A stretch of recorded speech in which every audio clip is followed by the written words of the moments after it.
Welcome to the Human 5.0 Project, the podcast where we cut straight to the breakthroughs that matter, the show where science meets self-optimization. I'm your host, Ultimate Biohacker 10X, and here we break down the real research, real data, and real dosing behind modern biohacking, from compounds and peptides to techniques, devices, lifestyle strategies, and performance protocols.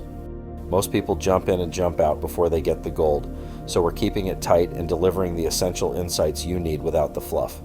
If you've taken the time to hit play, we'll make sure you walk away with valuable knowledge that can transform your approach to longevity, health optimization, and beyond.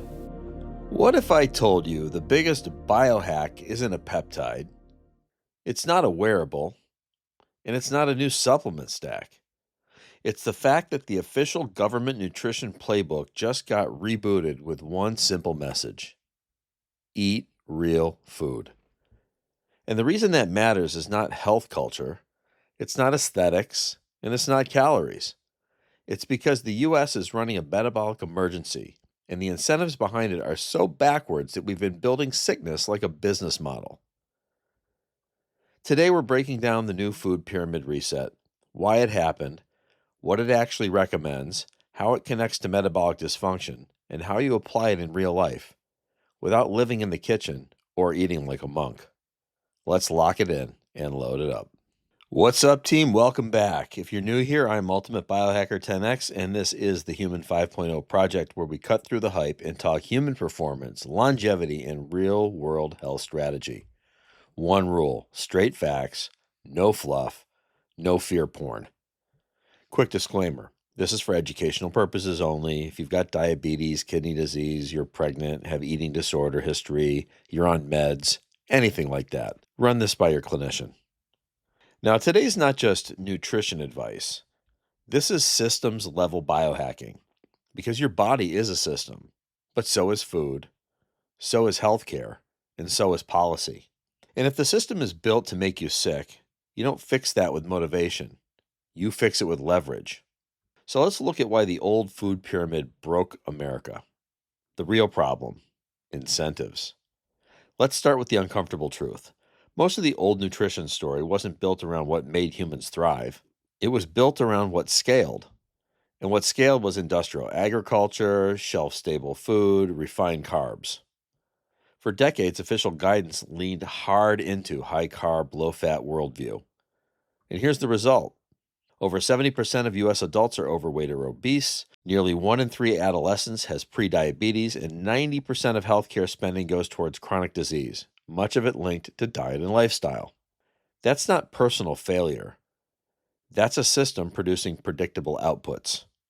There's a design principle I love. Don't listen to what a system says it's doing. Look at what it's producing. That tells you what it's designed to do.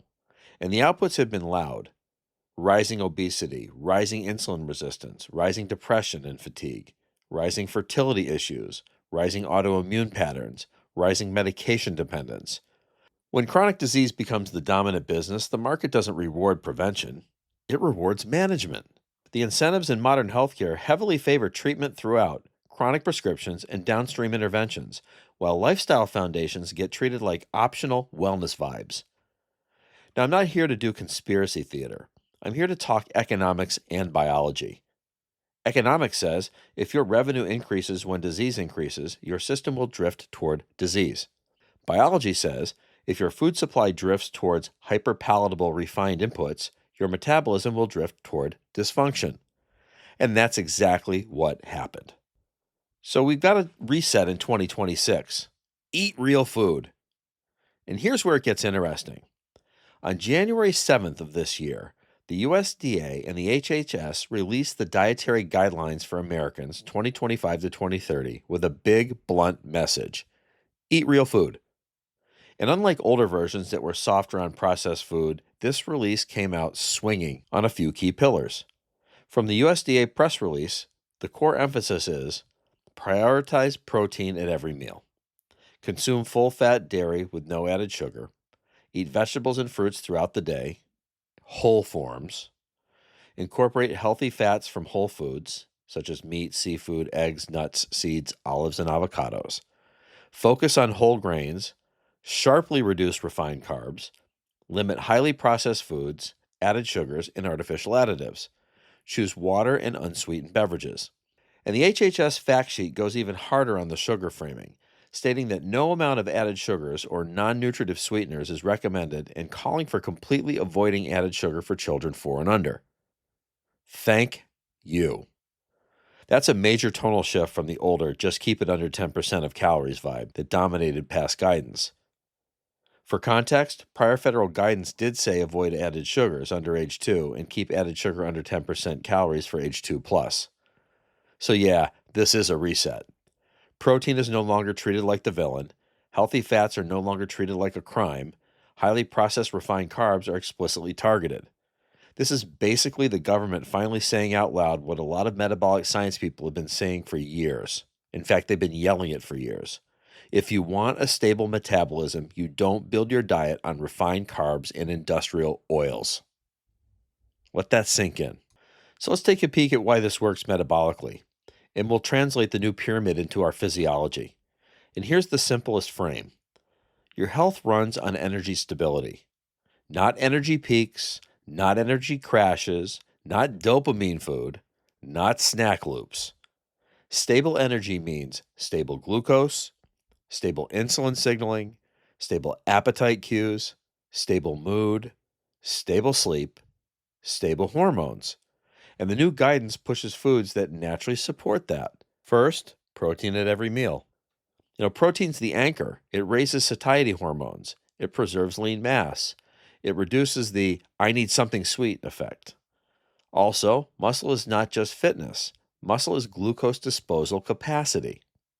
If you want to be metabolically resilient, you build tissue that can actually handle glucose. 2. Healthy fats from whole foods.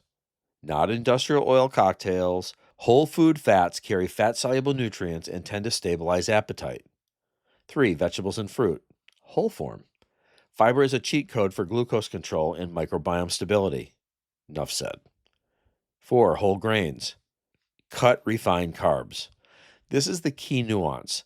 They're not saying zero carbs for everyone. They're saying stop building the diet on refined, hyperpalatable carbs that behave like metabolic chaos. 5. Attack highly processed foods. This is massive because ultra-processed food is basically engineered for speed of eating, reward response, repeat consumption, low satiety per calorie. You don't need a moral philosophy to fight that. You need an environment strategy. Let's dive into CGMs, or continuous glucose monitors, right? Because the data from your body belongs to you, doesn't it? Let's focus on autonomy, the idea that people should have access to their metabolic data, especially CGMs. Here's the grounded reality. CGMs were highly regulated because they were medical devices, class 2 to be precise.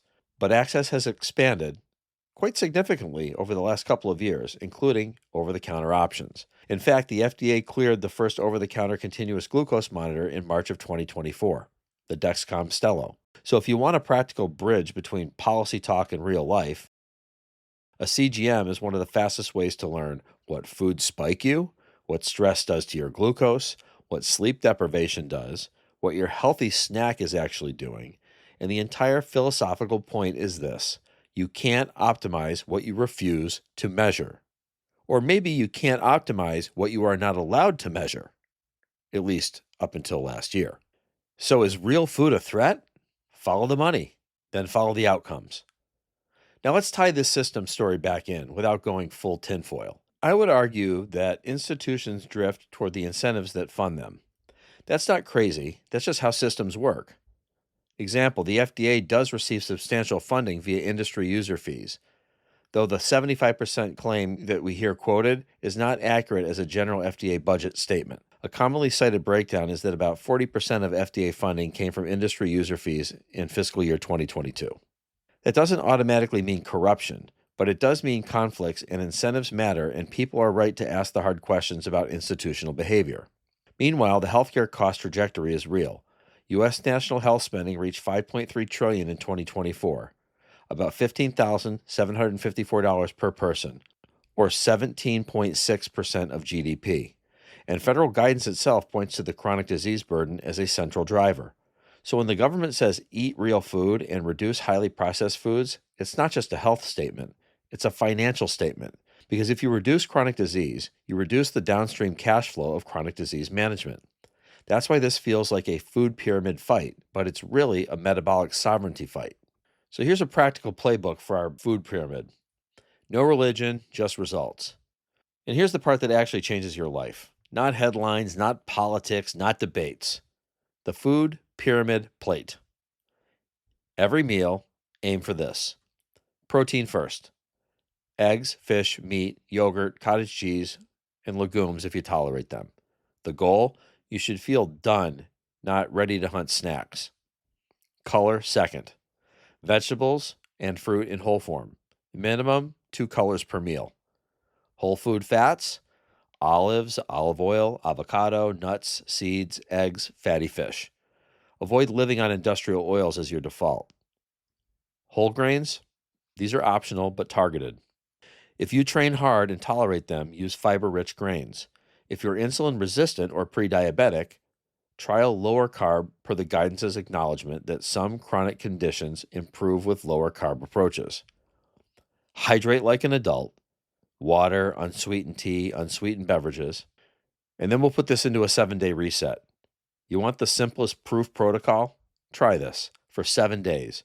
No sugary drinks, no ultra-processed snacks, protein at breakfast, whole foods only 80 to 90% of your intake. Then measure hunger stability, afternoon crash, sleep quality, cravings, your waistline, resting heart rate, mood volatility. This is biohacking. Change the input, measure the output.